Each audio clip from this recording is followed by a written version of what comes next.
The following program contains the opinions of the host, guests, and call-in participants. These do not necessarily represent the views of this show's distributors or sponsors. This program may contain obscene, profane, or otherwise objectionable language. Viewer discretion is advised.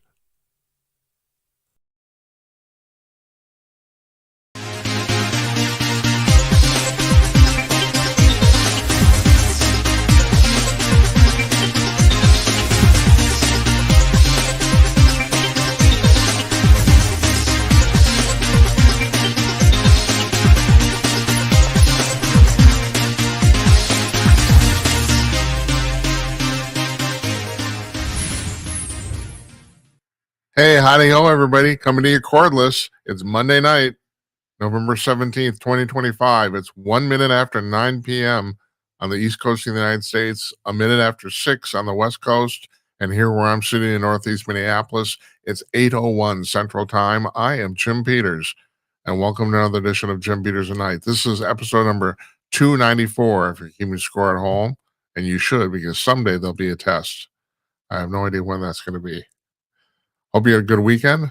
I did. It's getting colder here. We are known for our volatile weather here in Minneapolis, and November's the worst. We have no idea what's going to happen. Sometimes it's warm. Like Saturday, it was 66 degrees here. Today, I think the high was 40, I think. I'm not sure. And it's supposed to snow tomorrow. We'll see. But yeah, what happens before and during Thanksgiving week is always up in the air. Our guest tonight is Don Zorro, our old friend, intelligence operative and lover of women, as I like to call him. He's a fan favorite. You guys he comes on, you get a lot of likes on the social.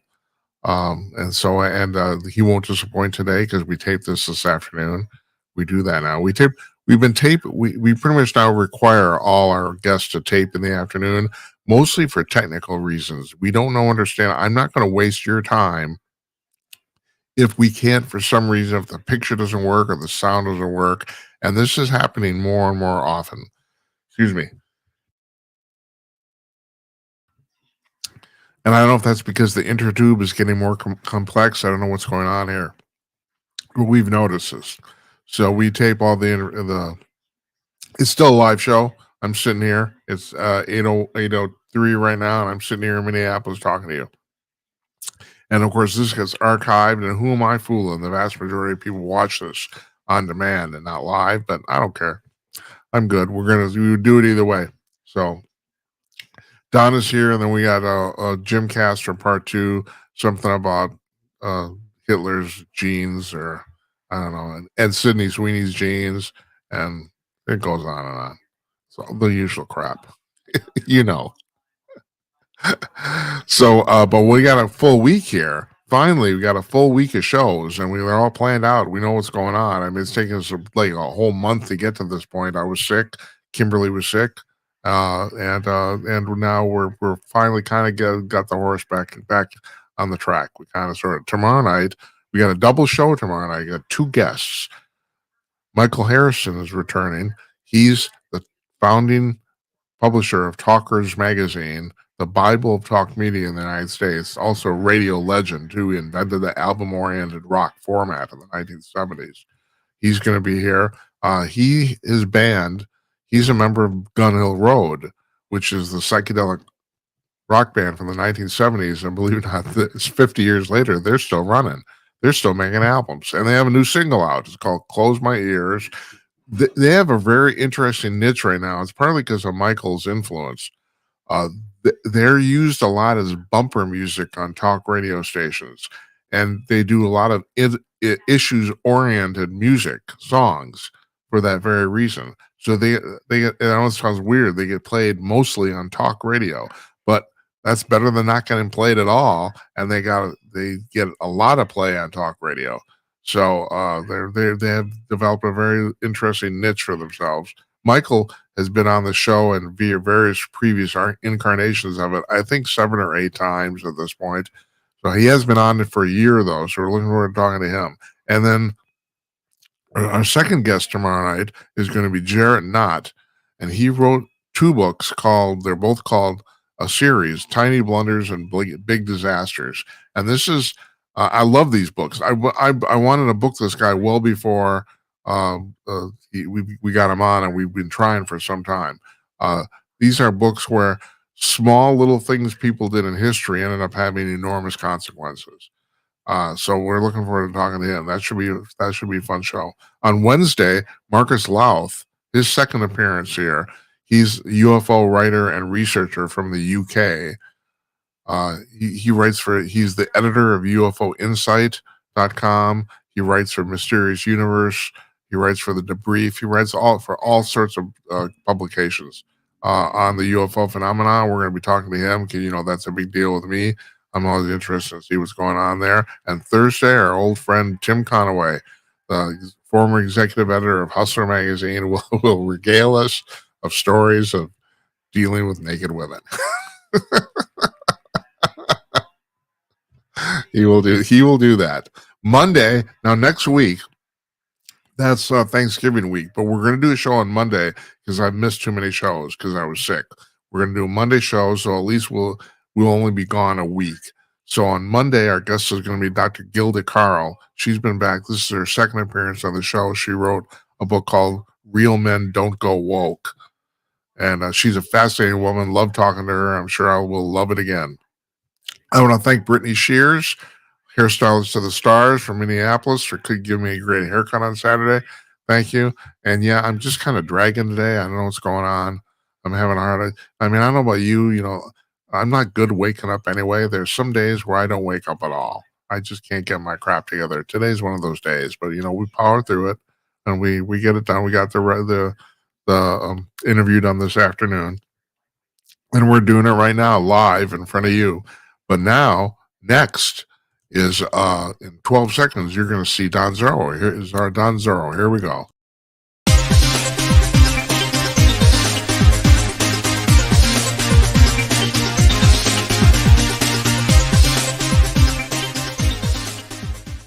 Joining us from an undisclosed location somewhere in the Western Hemisphere, it's our intelligence operative.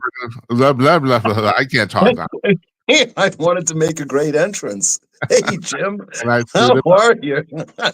You're on your iPhone today, I take it, huh? Yes. I decided to try something so I didn't have to put the headphones on.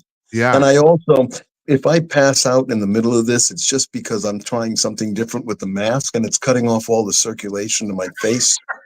So if I start to droop, don't worry about it. That's I'll get over it.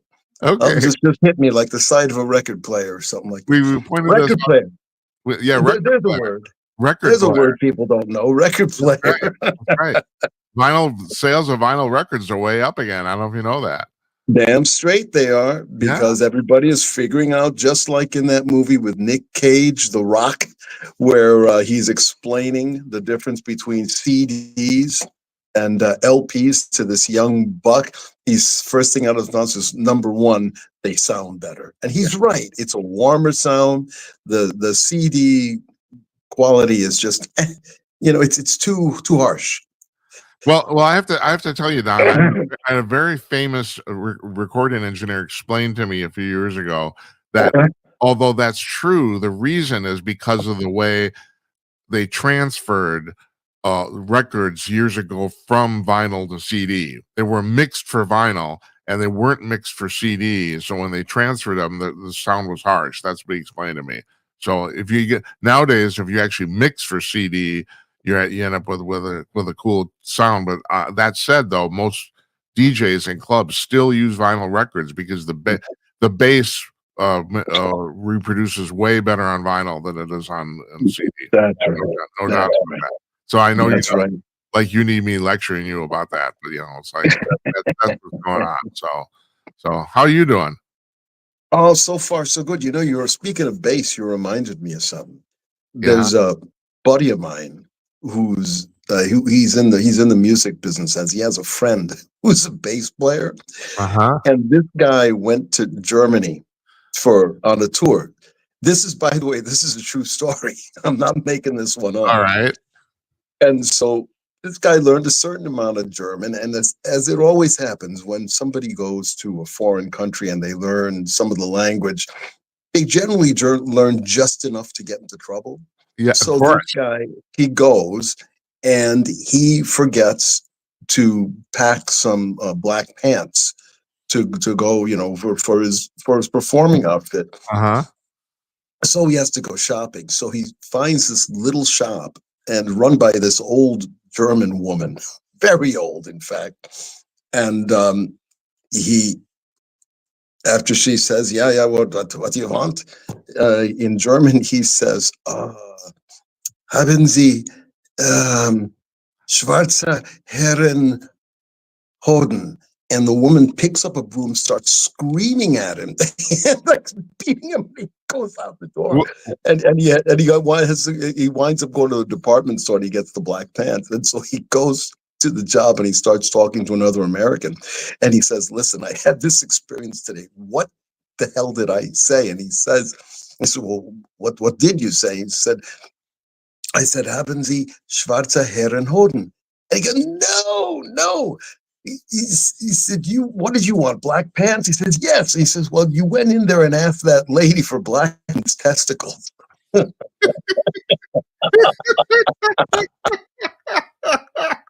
So apparently the word is hosen, not Hoden. Oh my God.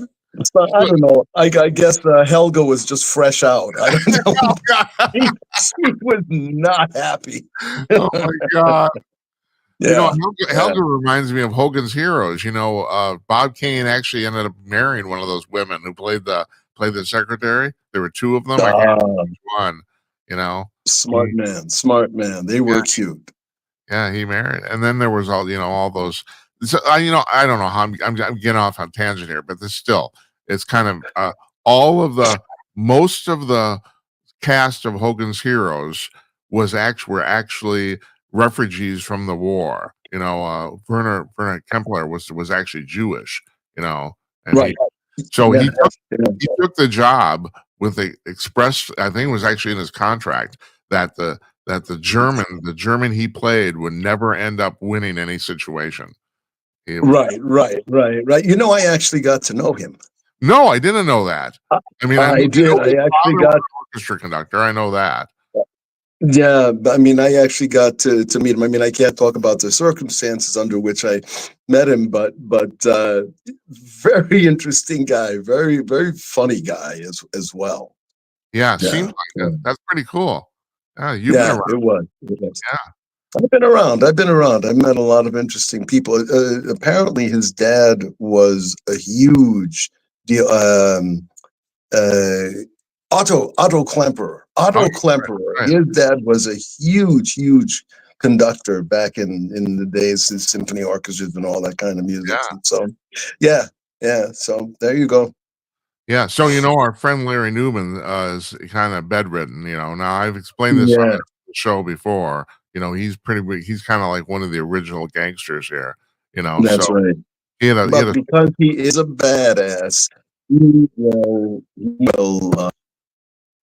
hold it. You do the job and get back. You broke up there a second. What did you say? That's because I had a phone call coming in. But I'm saying because he is a badass, and Larry, you are, and I love you, man.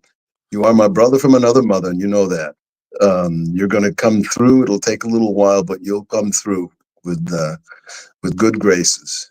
Yeah, he is. And I was going to ask you if you had a joke, but I think you already told it. Yeah, I think I already told it. That was for Larry. That was for Larry. All right. And yes, Larry, you got to get better. I don't have to tell you that. You know that. I hope you're watching this. I'm going to let his wife know, that we're talking about him today. So, and the last I talked to her, she said he is improving. So that's good. Yes. That's good. Good. Now, there's something I've been meaning to ask you, and I was going to save it for this. You're Puerto Rican. I'm not making, blowing any secrets by saying that. Right. I've heard recently that the Democratic Party's been trying to make Puerto Rico the 51st state like for freaking forever. For years, for And years. so tell me about this Yeah. guy. This is the part I understand. Okay. What I've just heard, read recently, is that like the last 13 times this has been put for a vote toward the Puerto Rican people, they've soundly rejected it. Like every time over 70%. They don't want Right. this. They don't want this Right. at all. So the question, Well, yeah, go ahead. why is the Democratic Party trying to shove this down their throat? Well, I mean, I know the reason they want to, but what are they?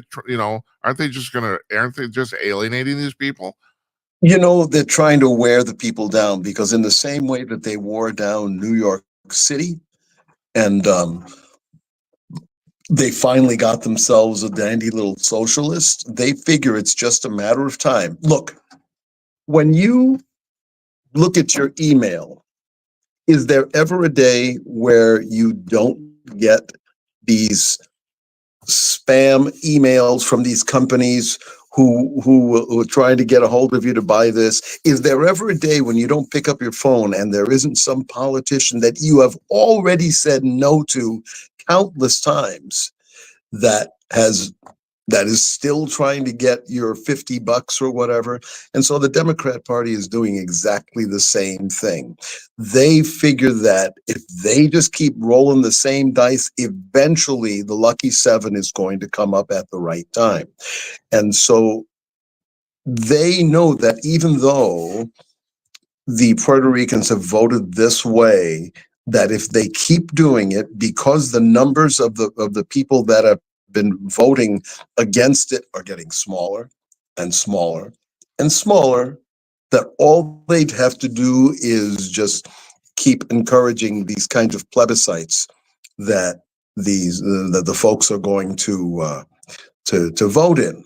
So I'm going to say it right now that probably within the next 4 to 5 years, Puerto Rico will probably become the 51st state.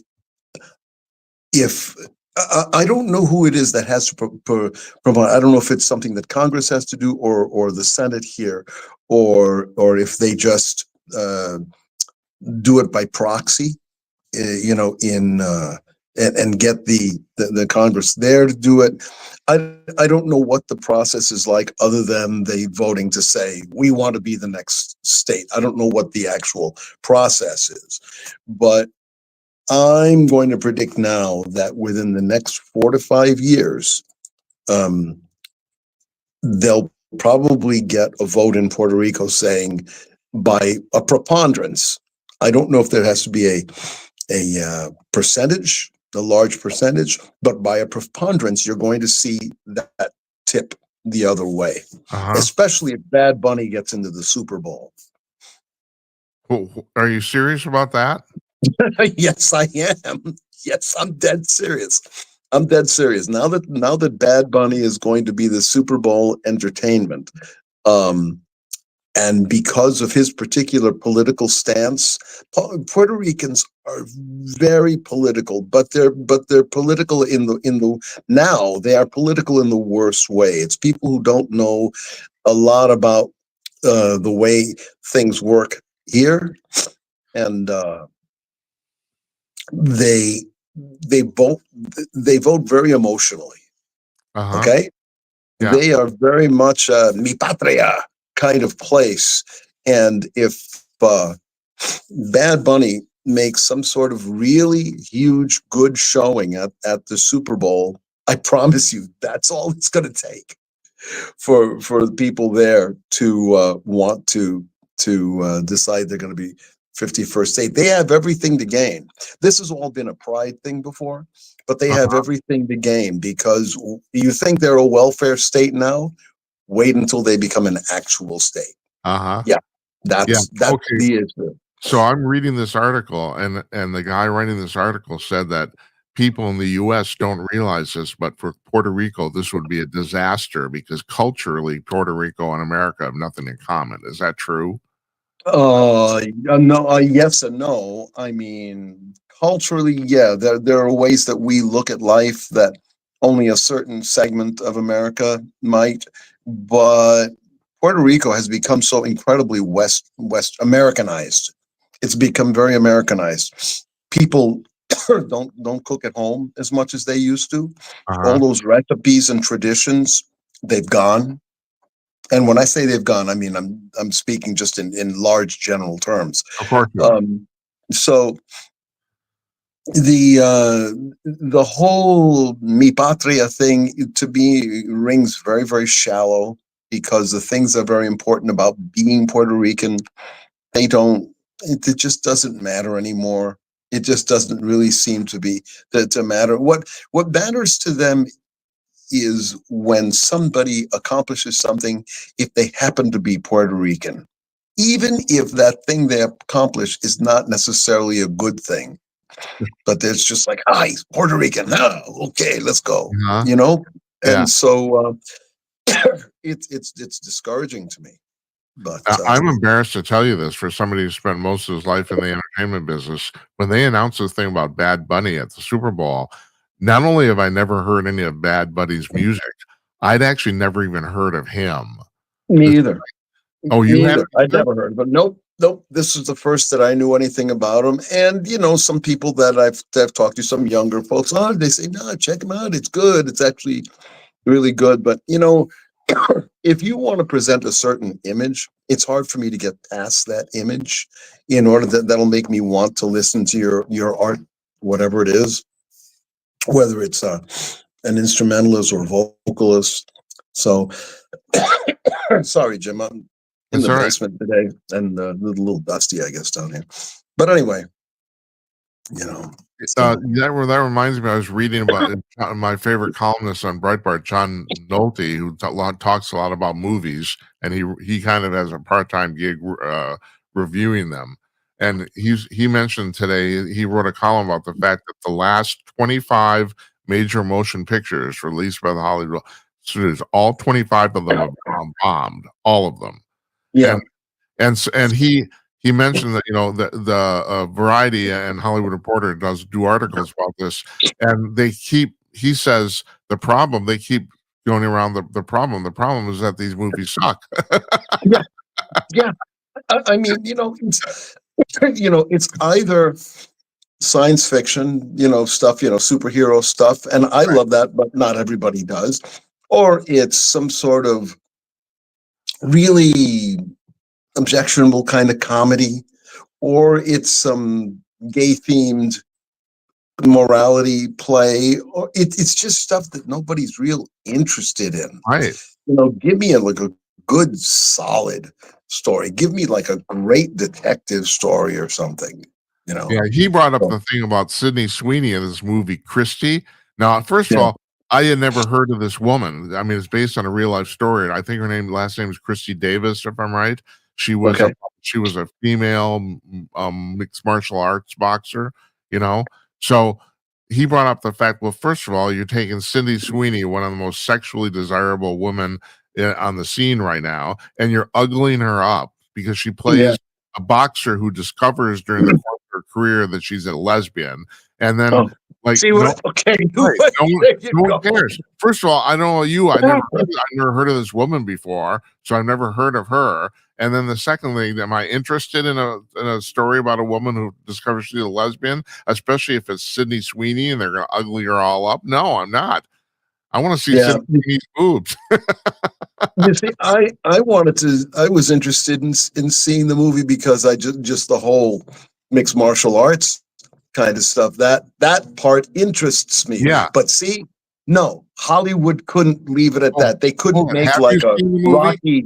They Have couldn't you do a seen it? Rocky for girls. You know what I mean? Whatever. Like they couldn't do a Rocky version of female version of Rocky or whatever. It had to have this angle. It's like, believe it or don't, and I know a lot of these female boxers, they're not all lesbians.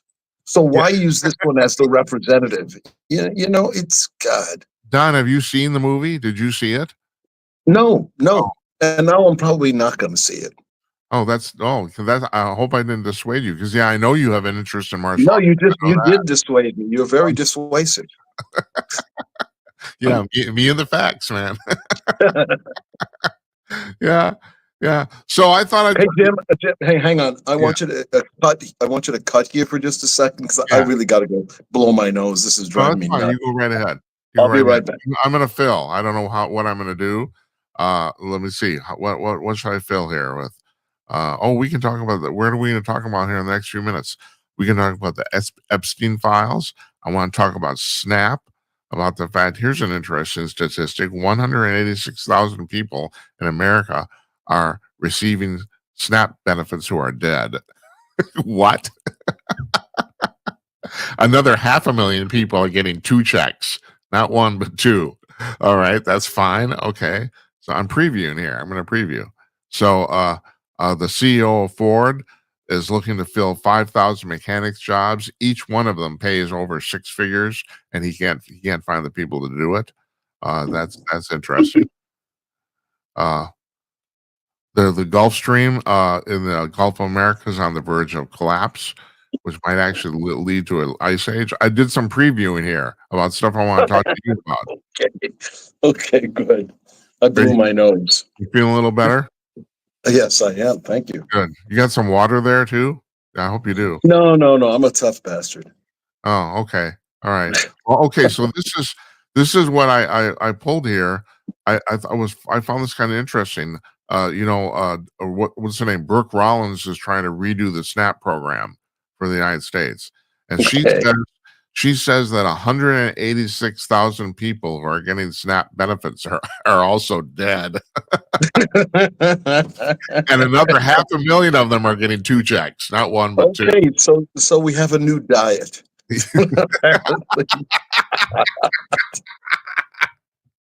All righty. Oh man. The governor here in Minnesota, he actually had the temerity to mention that.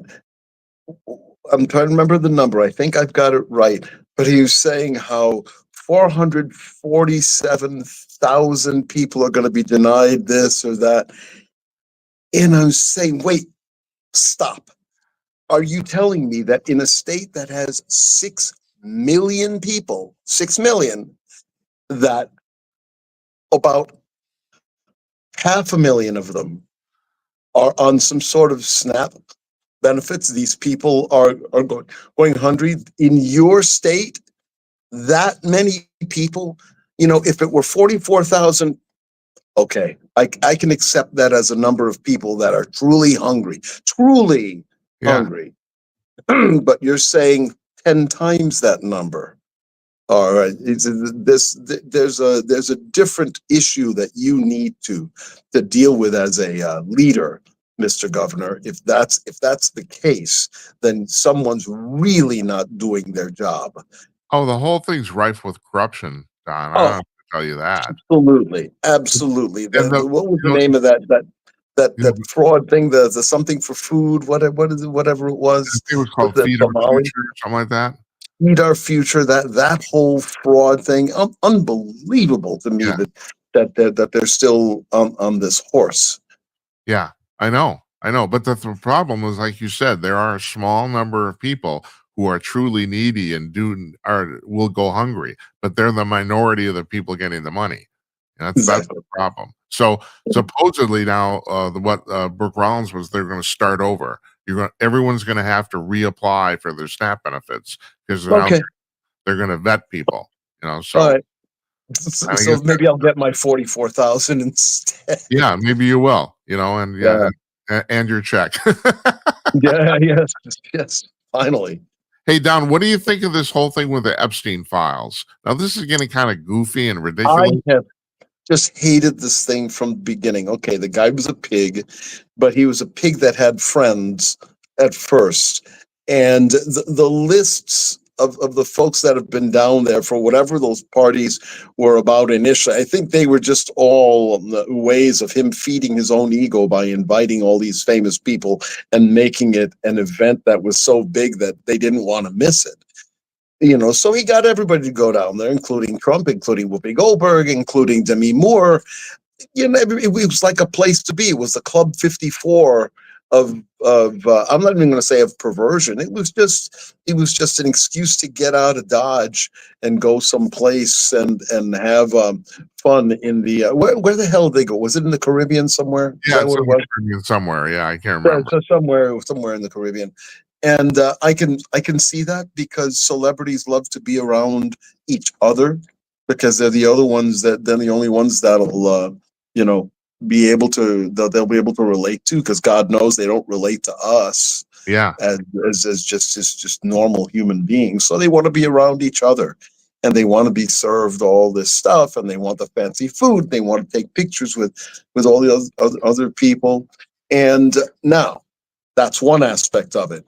Was he a dirty pedo? Yes, more than likely.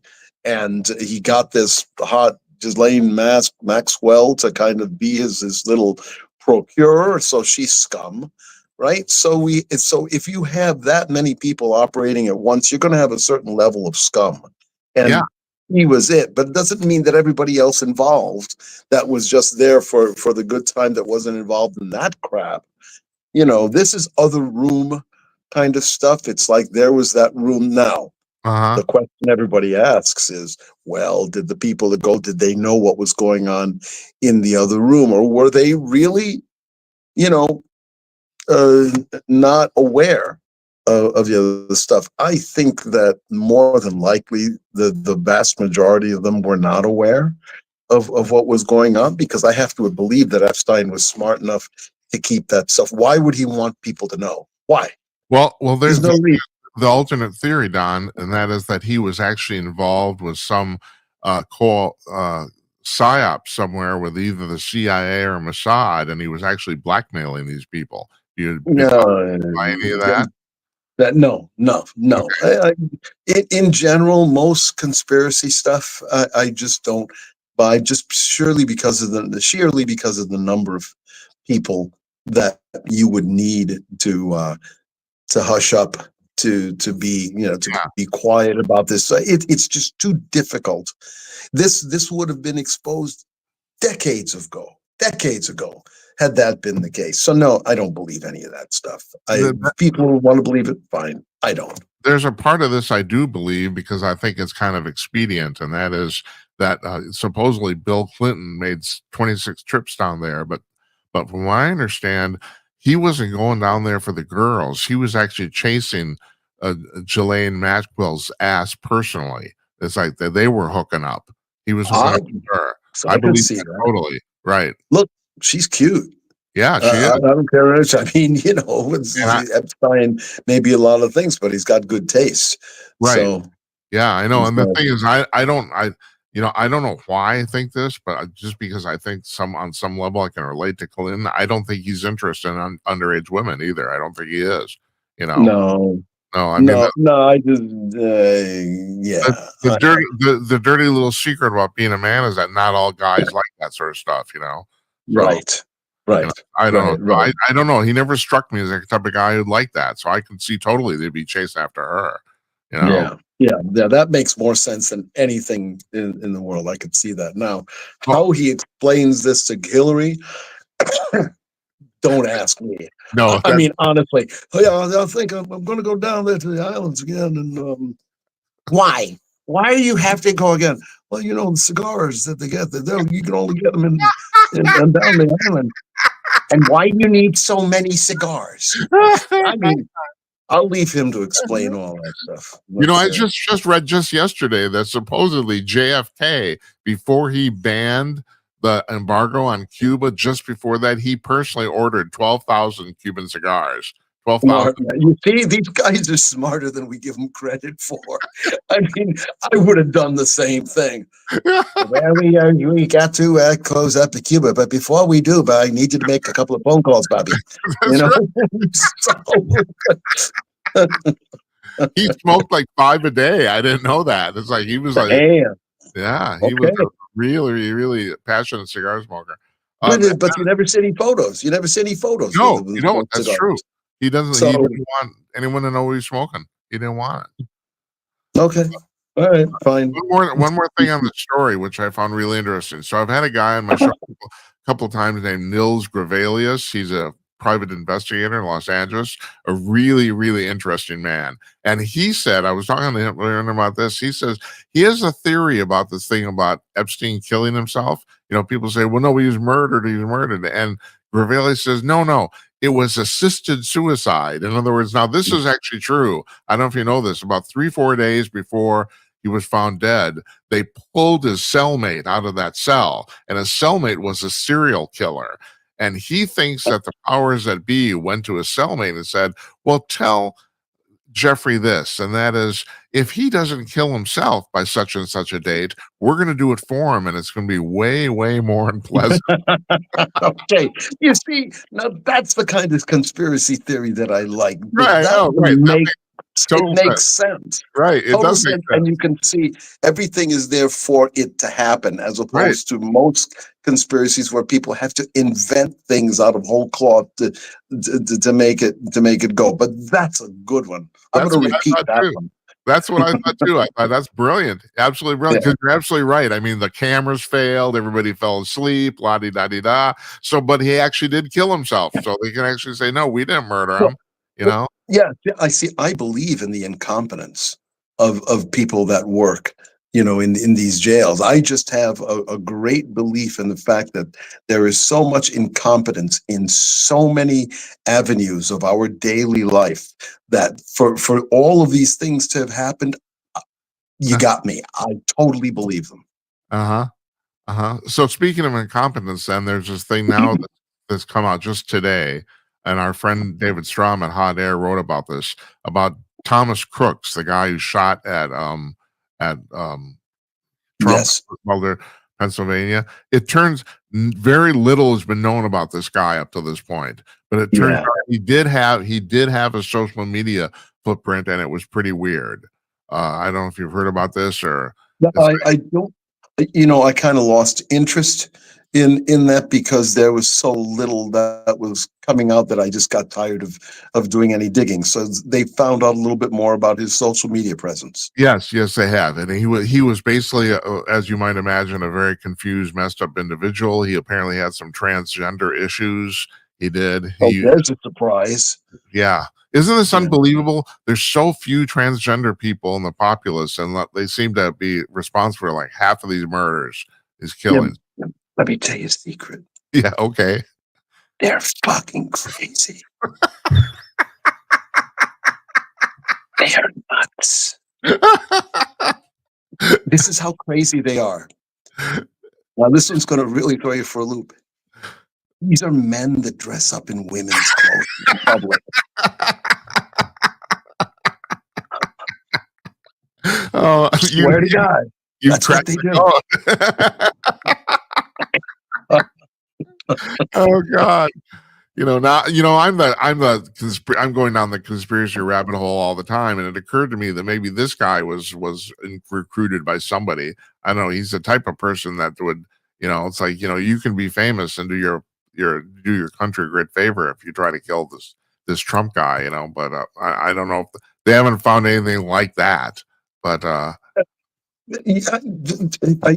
well, once again, he was fucking crazy. Crazy people, you know what they do? Crazy shit.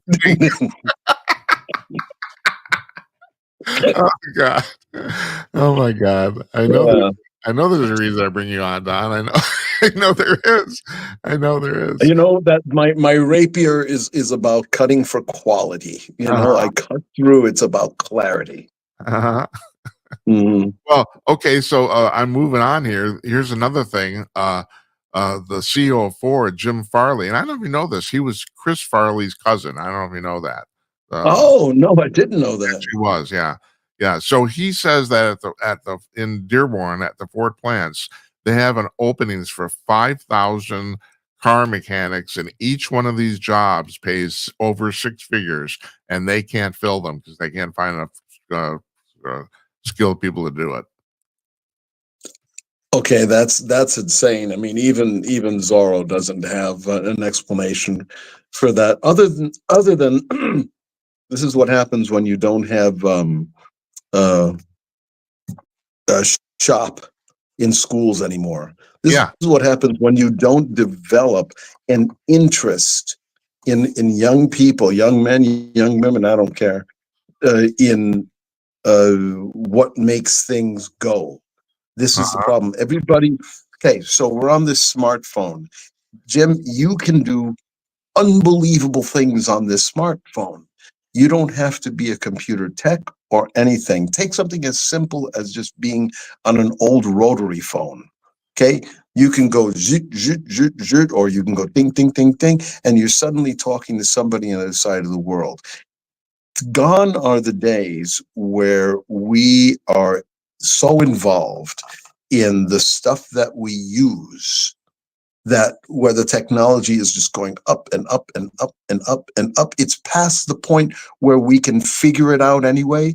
Therefore, we have lost interest. So it doesn't surprise me at all that they cannot find people that think that this might be a cool thing to devote your life to doing, to be able to fix cars and do all of this incredibly cool stuff. Yeah. So no, I guess I'm really not that surprised. And then conversely, we're turning out thousands of college graduates who actually can't do anything. And I'm not the only person who has subscribed to this about the fact that that's one of the reasons socialism is rising in the country is because of, you okay? No, this is go on. Please It's finish because that of thought. the resentment of these young people, the fact they can't find work. They're Yeah, quote unquote educated, but they can't find any work. right. They're expecting the work to be told, okay. They're expecting the following. They're expecting to graduate from college and then somebody say, okay, Joe Blow, here's what you're going to do. Yeah. They don't realize that it doesn't work that way. That it's like, okay, what am I going to do? And usually they ask themselves after, issuing 500 fries from from McDonald's. That's when they decide to go, what am I going to do? Yeah. And they realize that that's kind of where they are, that nobody cares about the 17th century poetry from Belgium at that point that they've learned all about. Nobody cares. Nobody cares. And so when you've devoted 4, 5, 6 years of your life to studying something nobody cares about, you're going to be depressed, which is another reason these people are so depressed. Yeah. And that depression then manifests itself in easy stuff like, wearing dresses when they're Right. actually male. Yeah. So No, you're really right on that, Don. I had a guy named Edward Bartlett on the show here like a couple of weeks ago, and he was talking about the fact that it's like, and these are common or well-known statistics that depression among young single women is way up right, from compared to like 5 or 10 years ago, and right. yeah. And so is it any wonder that they're over at the protest, screaming in ISIS face? Exactly. When in doubt, blame somebody else for your problems. Because that's the way it goes. That's worked for me for years. Yeah. Well, I can't get a mask that fits properly. I get the wrong kind of hat. And you know whose fault it is? It's yours for making me do this. that's right. It is. It's my fault. I know that. I know. I know. But you bring up a point though about the fact that I don't think that our generation was raised to think that way. And now I don't know if No. it's out of default or if these kids are actually raised to think this. I mean, here's another example. And this is not a kid's generation. Michelle Obama, about the fact that she's going on these podcasts, she's going on and on and on about how freaking oppressed she is. And needless to say, she's one of the richest and one of the most famous people on earth. And so, Right. how can she complain? Really, what is Which is why nobody watches the podcast. That's I don't true. know what her viewership is. I haven't seen it. Have you? No, I won't watch it. Even out of professional No, curiosity. I won't do it. Yeah. No. I mean, why? We're so tired of this, of indulging these people who have so much when the rest of us have, relatively speaking, quite a bit less. Yeah. We're tired of feeding their nonsense and their egos. Who wants it anymore?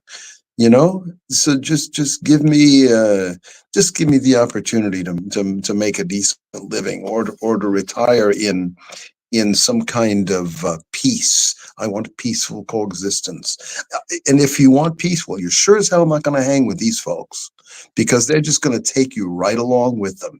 They're going to make you depressed as right along with them, because misery loves company. Yeah. And there's nothing more that communism loves more than misery, and to spread it out amongst a lot of other people. That's why you're getting so many of these poor young folks.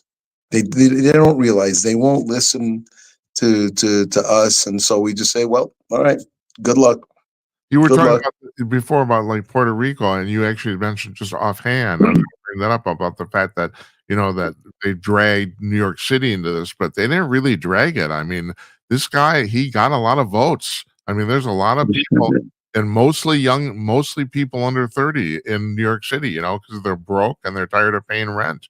They're tired of Yeah, it. And they seem to yeah. think, how do you tell somebody 28 that there's no free ride? It doesn't happen.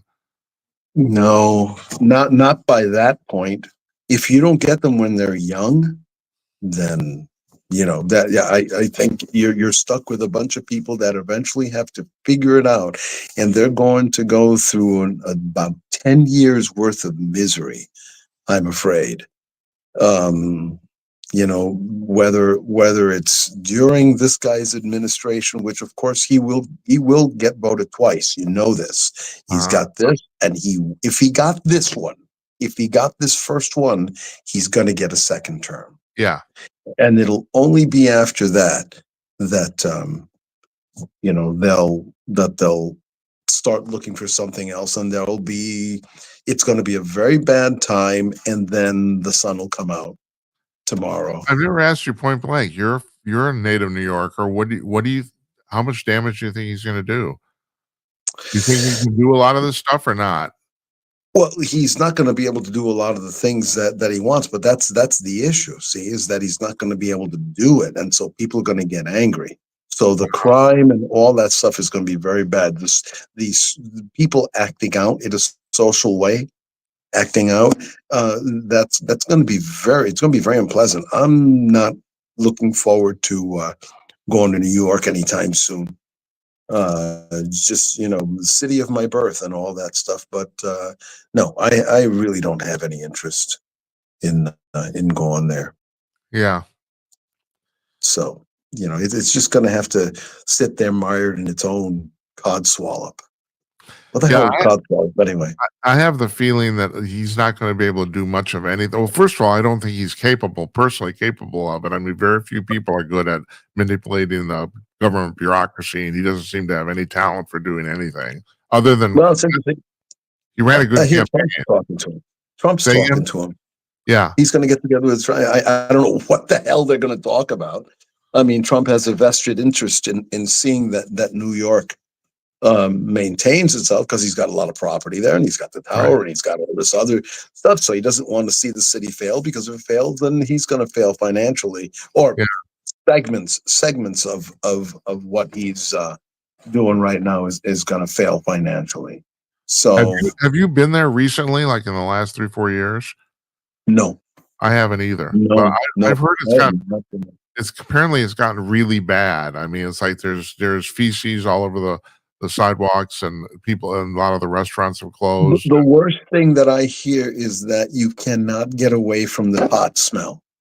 And that's one reason alone that I don't feel like I'd want to go there, because if I had to smell weed every freaking place that I go, yeah. I noticed. I think I was there about 10 years ago, and even then I noticed that. That was pervasive even then. Yeah. So I mean, it's like Minneapolis downtown. But New York has been there for, like you say, it's been there for a good 5-6 years. This is really terrible, Don. I mean, our studio here is right across the river from downtown, and yet I hardly ever go there. I don't have any real reason to go there. I don't want to. It's like I just don't go.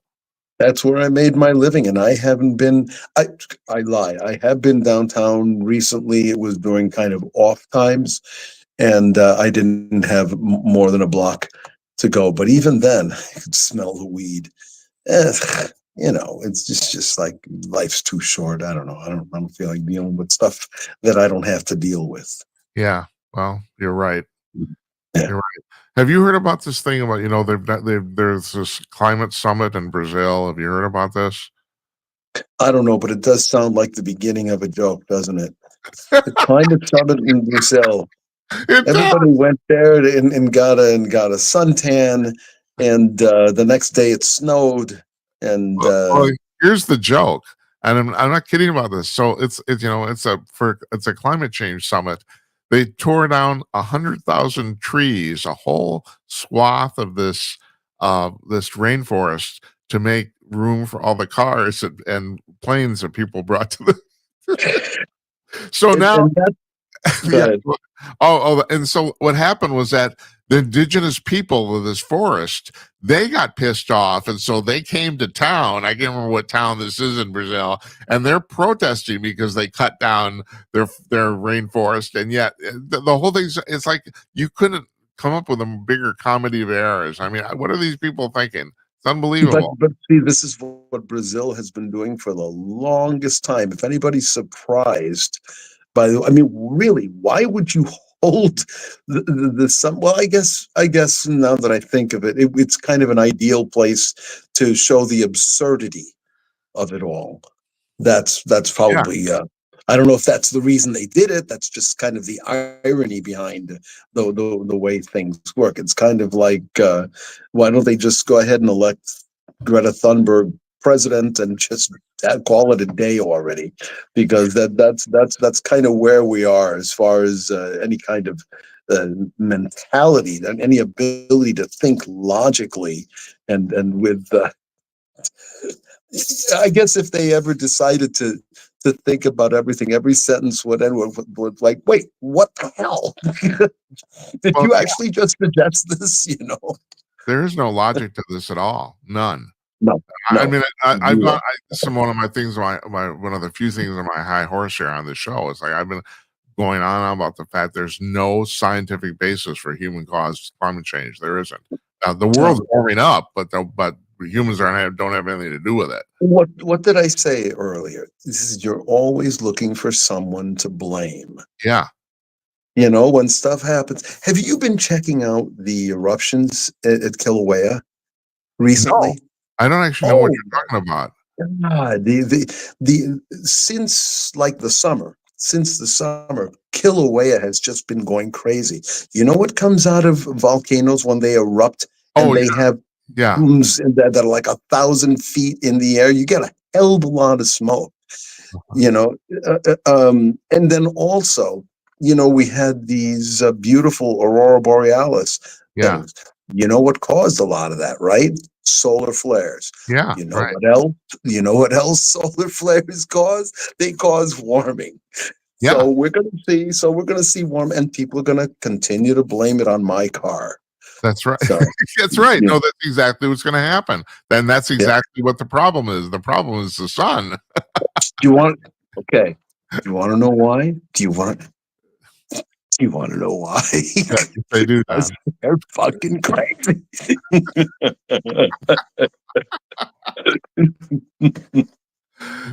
So there you go. So now the big deal is supposedly the Gulf Stream and the Gulf of America, quote unquote Gulf of America, is apparently collapsing. And they think if that collapsing, we're going to have basically another ice age. So all this stuff about global warming is complete utter bullshit. You can't make this crap up. You really can't. You really can't. This is hilarious. Unbelievable. And I have something here. I'm going to show you because I thought you might be interested in this because I kind of know what your interests are. So there's a woman in Britain, and I follow the British tabloids because they're so damn entertaining. And I don't know what you can see on your iPhone here. I don't really know. but so I'm going to Okay. put her on the screen here. She's got size P boobs. It's like you go from A, for ABC, her, Yeah. and she makes a living off of OnlyFans, basically showing her boobies, and she's complaining about the fact that when she takes her kids to school, she gets dirty looks from all the other No, parents. Yeah, I know no, that's her complaint. I that's thought a complaint. I thought you'd Although find she has OnlyFans. yeah, she God, has. when you showed me that, you like knocked my glasses off. Like, the only sound I heard was Yeah. I just well, God bless her.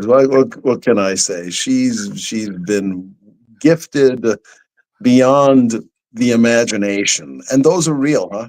Yeah, I guess they are. I guess they are real. Yeah.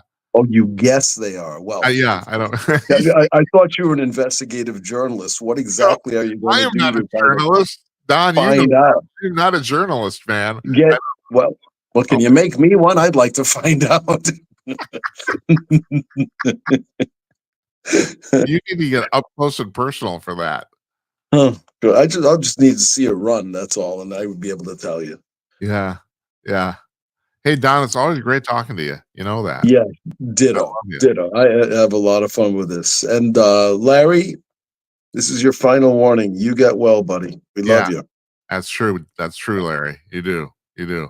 All right, Donnie, we'll talk to you soon. You know that, right? Yes, absolutely. We'll see you Take next care of time. yourself. Yeah.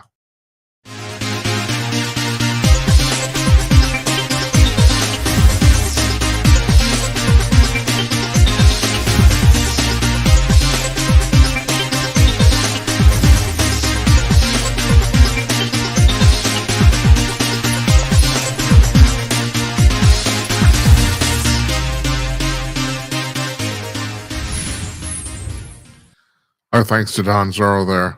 Always entertaining. He's a fan favorite. He always get a lot of likes on social media when he comes on for good reason. Him and I go back. There's about 4 guys here that go back with me for years doing this. Always come on. We used to do panel shows. We don't do them anymore. Too much going on now. Also, hard to get the panels together. It just is. But at any rate, if this is part 2 of the show. It's a Gymcast for November 17th. That's where I talk about the stuff that you don't hear about everywhere. And I hate to start out with this. I hate because you do hear about this all over the place. The Epstein thing. All right. And here's the reason I'm bringing it up. I'm watching the news this weekend. So on Thursday or Friday, some committee in Congress released 20,000 emails from and to Jeffrey Epstein to a bunch of different people. Most of them were to Ghislaine Maxwell. That's the impression I'm under, the majority of them. Anyway, 20,000 of them. In that stack of 20,000, there were exactly 3 emails that mentioned Trump. And wouldn't you know, the legacy media went nuts. That's all they could talk about. And the real terrible thing is they selectively edited one of the emails to make him look way more guilty than he is. He's not guilty at all. So the one they edited is one where Ghislaine is telling Jeffrey that Trump is aware of what they're doing. But this is the part that the media left out. She also says in the same email, in the next sentence, she says, and he's told me he wants me to stop. That is trafficking the young women. Trump told them, he said, I know what you're doing and I want you to stop. But the media didn't mention the second part of the second sentence. They didn't mention that. Now, Maxwell's gone on the record saying that she knows of nothing that Trump did that is wrong. Of course, the thing is, you have to understand she has a vested interest in saying that because she wants to get pardoned. So I don't hold a lot of credence in that. But Virginia Guilford, this woman who just killed herself, who was one of the victims, she's gone on the record many times and in her book saying that Trump did absolutely nothing wrong, that he was just a gentleman every time she dealt with him. and she didn't deal with him. In other words, in any sort of sexual aspect. So they're trying to make a mountain out of a molehill. And when I mean they, I don't actually mean the Democrats. The problem here, and I've said this before, I'm not the only person that thinks this. The problem is not the Democratic Party or the Republican Party. The problem is not the politicians. The problem is the press. The press in this country is gone, as they've decided they're justice warriors, and they've been lying to you through their teeth for at least 10 years, if not longer, about all sorts of stuff. And I just don't believe it. I mean, this is so, because the thing is now it's gotten so transparently obvious that they're lying, and they got to stop. This is just bullshit. I mean, this thing I just told you is a perfect example. Second sentence, first sentence, she says, he knows what we're doing. Second sentence, and he told me he wants us to stop. They didn't announce that. It's like, shit. Just unbelievable. I had to bring that up again. I know Don and I talked about it, I know, but still, it's like this is just really, really a decrepit behavior on the part of people get paid a lot of money to tell you the news. And I know why they do it, and they know why they do it. It's because people who are like quote unquote low information news consumers, they buy it. That's the reason. They will convince a certain number of people of this. So then I and me and people like me have to get on the horn and completely counteract everything they say, And yes, my viewership is not as high as ABC News Now. It isn't. So yeah. Anyway, there's that. All right. We talk a lot about science on this program, and one of the things. Quantum physics is rearing its ugly head in every aspect of life, it seems. And so there's a problem with the current physics model of the universe, and that is there's giant holes in it. And when I mean holes, I mean there's gaps in the theory they can't mathematically figure out. One of the things they've used is to plug a giant hole, something called dark matter, which no one's ever seen and no one's ever measured, or at least never observed. According to the theories and the math, about 70% of the universe is made up of something called dark matter, which no one has ever observed, no one has ever seen. It's just almost a stopgap measure for the fact that they can't figure out what's going on, so they fill in the formula with this thing that no one has observed, and apparently has a lot of effect on gravity too, all sorts of stuff. So now, I can't remember who these people were. They have submitted this for peer review. A bunch of scientists have now come to the conclusion that another thing that would actually work in this scenario is thousands of microscopic wormholes. Now, wormholes are interdimensional tunnels through space that go from one place to another. And for example, theoretically, if you had a wormhole big enough to put a spacecraft through, you could go, several dozen light years in a few seconds, where that would take you several dozen years at the speed of light. And a lot of people think this is the way that we could create wormholes to travel through space. I don't know if that's true or not. I don't know if the ETs are doing it this way. I don't know, but that's one of the theories. So these scientists, they've come to the conclusion that for this formula to be viable, there would have to be 10 quadrillion wormholes per cubic meter. That's 3 feet on a side. That would happen every second. They would be created and destroyed every second, basically at random. And believe it or not, that's considered within the realm of possibility. That's not, the scientists do not think that is would be unusual. I just think they're just grasping for straws. That's what I think. So they're trying to figure out something they don't know, and they can't figure out what's going on here. So do I know? No, I don't know either. I know what's going on either. But still, the fact of the matter is, no one will just say, "Well, we don't know," and that bothers me too. Big, huge hole in the formula. 70% of the universe is dark matter. We've never seen dark matter. No one's ever seen it. You know, we'll just fill it in. That's kind of bullshit too. How come people can't say we don't know? What is wrong with that? Because no one wants to. You're an expert. You're not supposed to not know. I guess you know. I keep talking about this stuff all the time. You know, in 1900, they thought would be physically impossible for the human body to go faster than 45 miles an hour. They thought your body would collapse, basically like it'd be like G-force 7 now. You know, which will actually collapse your body. But yeah, 45 miles an hour. That was only 125 years ago. I just want to point that out. Yeah, we don't know crap, folks. We don't know shit.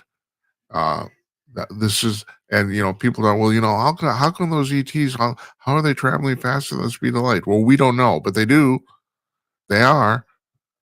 You know, there's so all I hear is so many. Now we have on Wednesday, Marcus Louth is coming on, UK UFO researcher from the UK, a second appearance on this program, and we're going to talk. We'll talk a lot about this. There's so many people now, whistleblowers, that are coming forward that's saying the United States has at least 9. I think Hal Puthoff said 10 crashed ET spacecraft. Or actually, they're saying some of these things are not crashed. Matter of fact, it appears, I've heard a couple of people say that it appears that in a couple instances, they landed these aircraft and just walked away from them almost so that we could have them intact. I don't know if that's true or not. Nobody really does. But the fact of the matter is, apparently at least a couple of these things are not wrecked at all. We actually just have them, where some of them are in various states of decay, for lack of a better term, because they crashed. But you know, there's Robert Lazar came out with this theory. That was in 1992, and this video is still on YouTube if you want to see it.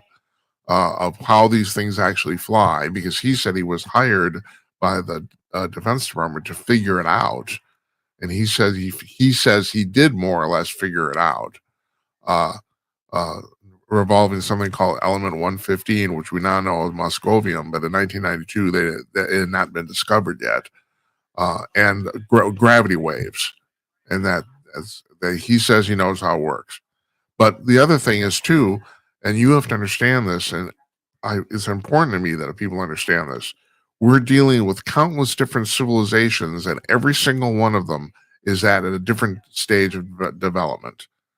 So, I mean, I have no idea how many we're talking about. Supposedly, the gray aliens from Zeta Reticuli have been around for 2 million years. Supposedly, they're 2 billion years ahead of us, which means now, you think about what we've done in just the last 100 years. First of all, your iPhone isn't even 20 years old. It's not even 20 years old. We've only had electricity for 150 years, usable electricity for 150 years. So wind that forward, 10,000 years, see where we're at. I predicted that we will have atomic replication within 1 to 300 years. That's the thing they have on Star Trek that makes Captain Picard's Earl Grey tea. We're going to have that because it's the same concept as what we now call a 3D printer. It's on an atomic level.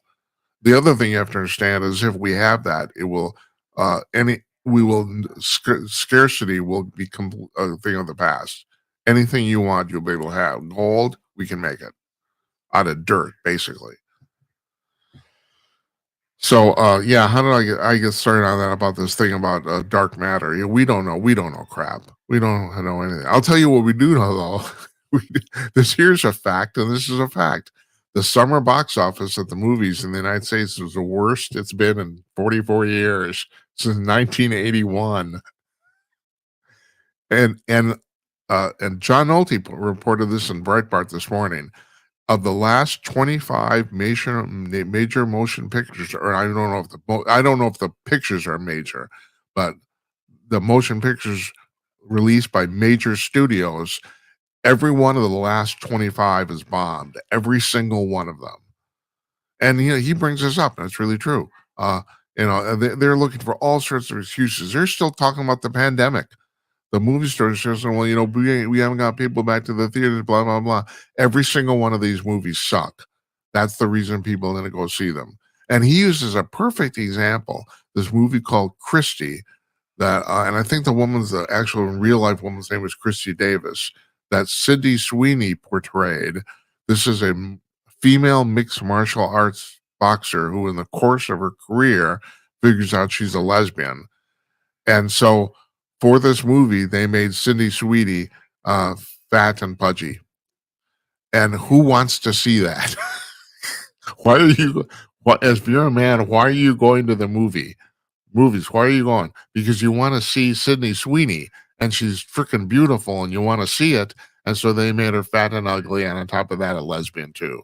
And I never heard of this woman, the real life woman, before this movie came out. I never heard of her, so I don't care about her story. I mean, he's really absolutely right. Nobody cared about this movie. Nobody cared about the story. Nobody cared about the real person. Nobody wants to see Sydney Sweeney ugly. Nobody wants to see this, and nobody went. And this is like a perfect example, encapsulation of why people aren't going to the movies. Now, the last time I actually went to a theater, the wife and I went. This is before COVID, so it's like about 2019, I think. We went to the theater. I don't remember what we saw. It was okay. It was just okay. Nothing great, nothing bad. It was a comedy. That's all I remember. And we dropped $100. That's really great. That's terrific. That was pre-COVID and pre-inflation. $100. Okay, it was all right. You can sit home and Netflix, and you're paying $8 a month or 12 or whatever the hell it is. For a whole month of movies, and you can see a whole bunch of stuff that's okay. Oh man, they've lost it. I mean, Nolte's absolutely right. This is crazy crap. They cannot come to terms with the fact that these movies are bad. They can't. He's absolutely correct. Absolutely okay. Correct. All right. New in world news, new DNA testing has shown that not only did Adolf Hitler have only one testicle, but that he probably had what was called what they call a micropenis. And if you read the British tabloids like I do for my own entertainment, you'll know they love the term micropenis. And technically, a micropenis is a male's penis that's less than 2 inches long. That's what, and they say that the DNA evidence of they took blood off of the couch where Adolf Hitler supposedly killed himself. Supposedly. I have to say that because I've qualified this in the past for up till recently, I was quite certain. I thought up to recently, I'll say this, there was more evidence to indicate that Hitler escaped to Argentina than he died in the bunker. But now some new evidence has come forward. A guy named Mark Felton, who's a military historian who does videos online, and he has come up with a very credible theory that maybe Hitler did kill himself in the bunker, but we know that wasn't his body that they burned outside the bunker in the ditch. We know that. That's been proven by DNA. But Felton thinks he knows where they buried that body, and other people do too, and it's highly plausible. It's on the other side of the garden. It's on the other side of that tract of land. And I think he's got a good point there. I think this might actually be the key to the whole thing. My thing is, and the thing is, you have to understand this. This is really true. This is not me. This is true. There's no physical evidence that Adolf Hitler died. None. We don't have a body. We don't have skull fragments. We have nothing. The Russians thought they had that stuff, and then in 2006 they tested it for DNA, and it wasn't Hitler. We have no physical evidence that Hitler's died. None. But Felton is trying to petition the German and Berlin civic government to unearth this plot of land, which is actually, it's a pauper's grave, basically. And he thinks they buried Hitler in this pauper's grave dig the bodies up to test them for DNA. And I think he's right. I think there's a good possibility they will find Hitler there. Which, in case you see, I'm open to changing my mind, man. I'm not so well, what's where stuck on anything. I'm not. You know, I think Felton is the first good theory I've heard here about what happened to Hitler, which means he did actually die in the bunker. So, and that's fine, you know. But the thing is, there's so many people who said they saw him. Oh, geez, you know, him and Martin Bormann too. But the thing is, now we know. Now, there until recently, there was no proof that Martin Bormann, his secretary, died in the bunker either. But now we have definitive DNA evidence that the body they found at the on the corner of this bridge a few days after that was actually Bormann's body. The DNA has proved it. So, yeah. So anyway, Hitler had a micropenis. I just thought you'd want to know that. And so I read the British tabloids, and this is kind of fascinating, actually, that young people in Britain have become kind of obsessed with American Thanksgiving. Now, it's not British Thanksgiving; it's American Thanksgiving. They don't celebrate our Thanksgiving in Britain, but a lot of younger people in Britain have started to do that, and the same day we do it. Don't know why. I have no idea what's going on over there. You know. And finally, and this sounds, I don't know if I should end on this because this is actually pretty interesting. Google has announced they're making a $40 billion investment in building 3 AI data centers in Texas. Now, this is the reason. It's not just the money here. To have data centers, especially AI data centers, you need power. And one thing, the reason so many of these data centers are being built in Texas is because they have ample electrical power, and also they don't charge that much for it. The pricing of it's pretty reasonable. And on top of that, in terms of building data centers, they don't have a lot of, they're relatively light on regulation. It's like the perfect place to build it in a data center if you want to build a data center. But I've talked about this before. The amount of power that these data centers for AI are going to use, they're already using, there's an estimate that just 5 years from now, by 2030, 12% of all the electricity in the United States will be used by AI. 12%, one eighth of it. And we can't build nuclear plants fast enough. Now, the Trump administration has fast-tracked building nuclear facilities. They have. They're trying to get out of the way. They're giving out loans to help these companies do it because it's a very expensive undertaking. And I would like to think they're not going to retract any of the safety regulations, but they're trying to retract the building regulations to let people do it too. We have, at this point, folks, we've figured this out. Well, actually, I shouldn't say we, the French have, because 80% of the power, electricity in France comes from nuclear power plants. They've never given up on this. We did. We stopped building these about 40 years ago. I don't think a single one's been built in 40 years. Microsoft has announced they're going to reopen 3 Mile Island plant, or one of the 2 reactors there anyway, the one that wasn't damaged. And a couple other plants that have been closed have been recommissioned. They're going to be started back up again, but no new plant has been built in 40 years. Meanwhile, the French have been building them, and they've been running their country off of them, and they have pretty much figured out every single problem anyone ever had with this whole scenario. One was, what do you do with the nuclear fuel? It's spent and has a half-life of 10,000 years. We were burying it. We've been burying a lot of it. They figured out how to reuse it as nuclear fuel. So it basically just dissipates. It doesn't, you don't have to do anything with it. They figured that out. They figured out a whole bunch of stuff. At this point, this is about the safest way you can generate power that's imaginable. And yet and finally, AOC finally said earlier this year, geez, maybe if we're going to if we're really that concerned about the climate, maybe we should pay some attention to nuclear power after all. Yeah, chick. Thank you. You figured that out, huh? It's like, first of all, I will say this again. There is no climate crisis. But even besides that, you don't want dirt in your air.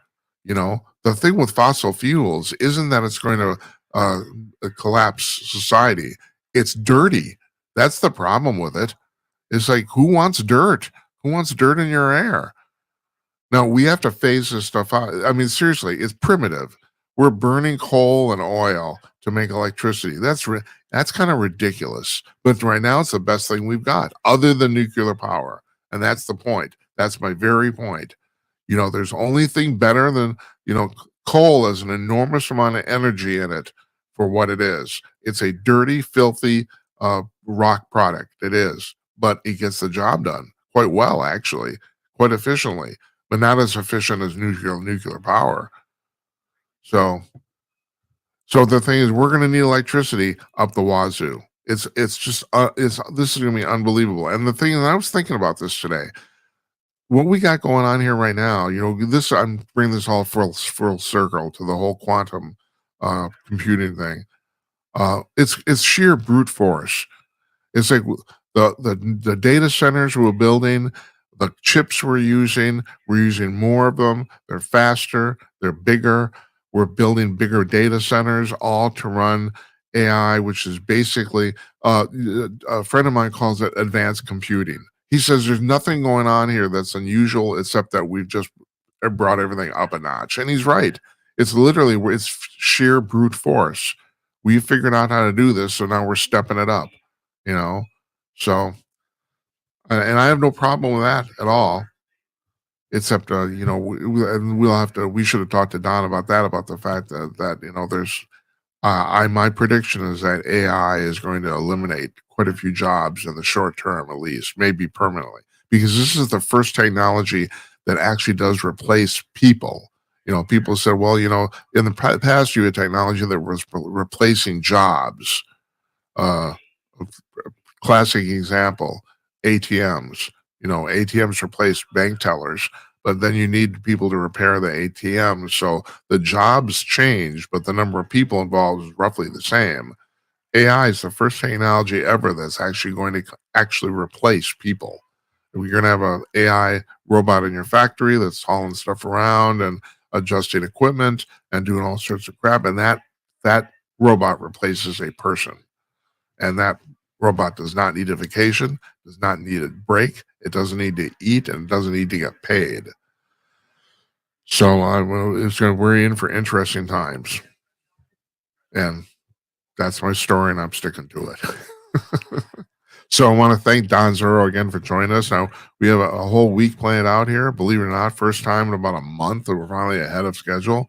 We got things going on. Tomorrow, we got a double show. We got two guests. First, Michael Harrison's here. He's the founder and publisher of Talkers Magazine, the Bible of talk media in the United States.